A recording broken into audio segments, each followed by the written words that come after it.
For this video tie-in, I picked some of the more notable Game of Thrones scenes I'll be referencing in my essay.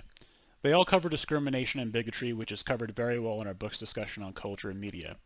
I'll give a brief synopsis for the scenes and explain why I added them. And I'll of course touch on these scenes in more detail in my essay, along with others I couldn't include. In this scene, we see the character Jon Snow arguing with his hostage Ygritte over who has the rights to the land past the Wall. The Wall separates the developed world from tribes of people known as wildling or free folk.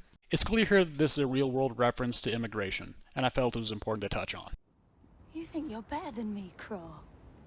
I'm a free woman. You're a free woman? But I might be your prisoner, but I'm a free woman. If you're my prisoner, you're not a free woman. That's what prisoner means.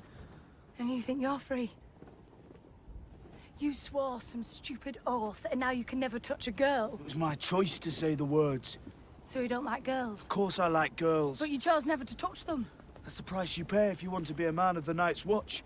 So instead of getting naked with a girl, you prefer to invade our land? Invade your land? Wildlings raid our lands all the time. Some of them try to kill my little brother, a crippled boy. They're not your lands. We've been here the whole time. You lot came along and just put up a big wall and said it was yours. My father was Ned Stark. I have the blood of the first men. My ancestors lived here, same as yours. So why are you fighting us? Here we have a scene with the characters Brienne of Tarth and Jaime Lannister. Here Jaime digs into her insecurities by questioning her femininity. While I will touch on sexuality, I will still focus on how Jaime and Brienne come to better understand each other regarding her insecurities. You're a virgin, I take it. Walk. A childhood must have been awful for you. Were you a foot taller than all the boys? They laughed at you, called you names. Some boys like a challenge. One or two must have tried to get inside big Brienne. One or two tried. Ah, but you fought them off. But maybe you wished one of them could overpower you, fling you down, tear off your clothes. But none of them was strong enough. I'm strong enough. Not interested. Of course you are. You'd love to know what it feels like to be a woman. In this clip, we have an interaction between the characters of Jon Snow and Tyrion Lannister. In a brash way, Tyrion gives Jon advice here. Jon is ashamed of being a bastard considering the heavy stigma around it. The advice he gives has backing, as Tyrion is also shunned for being a dwarf. Your uncle's in the Night's Watch. What's he doing back there? Preparing for a night with your family.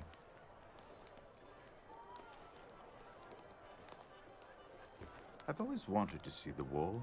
You're Tyrion Lannister. The Queen's brother? My greatest accomplishment. And you're Ned Stark's bastard, aren't you? Did I offend you? Sorry. You are the bastard, though. Lord Eddard Stark is my father. And Lady Stark is not your mother, making you the bastard. Let me give you some advice, bastard. Never forget what you are. The rest of the world will not. Wear it like armor, and it can never be used to hurt you. What the hell do you know about being a bastard? All dwarves are bastards in their father's eyes.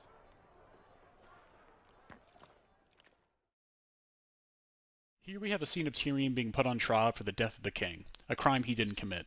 His father Tywin carries on with proceedings with a heavy bias. He doesn't like that Tyrion is a dwarf and thinks he puts the family name to shame. I felt this was important as it best captures how Tyrion truly feels about the ridicule he's received throughout his life. Father, I wish to confess. I wish to confess.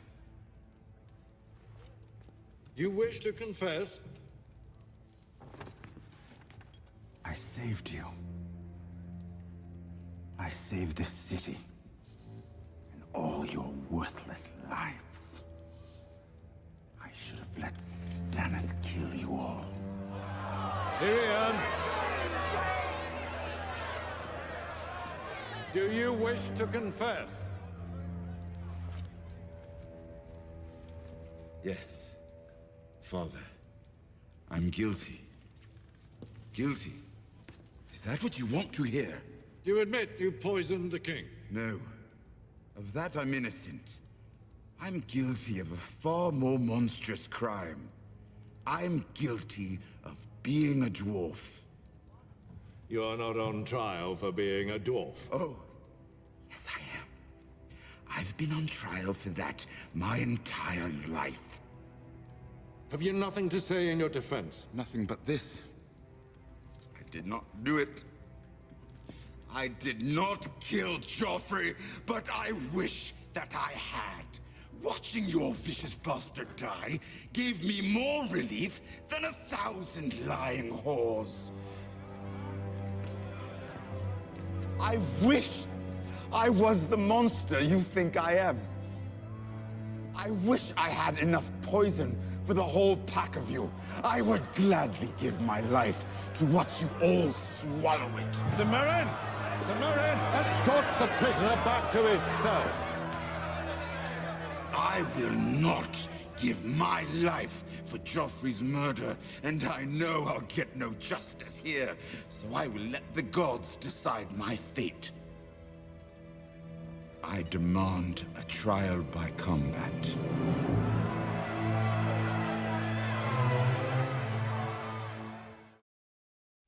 In the last scene I'm showing, the character Loras Tyrell, the brother of the Queen, is arrested by an ever-powerful Faith militant. While it's not explicitly stated, the reason for this arrest is that Loras is a homosexual, which the Faith believes is a crime. I included this as it has real-world similarities to how certain religious groups have viewed homosexuality in history.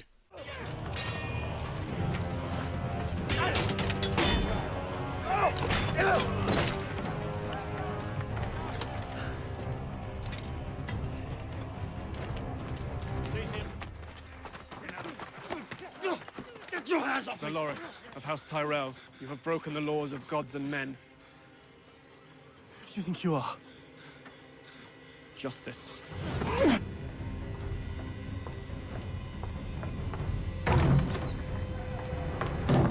Why is my brother in a cell?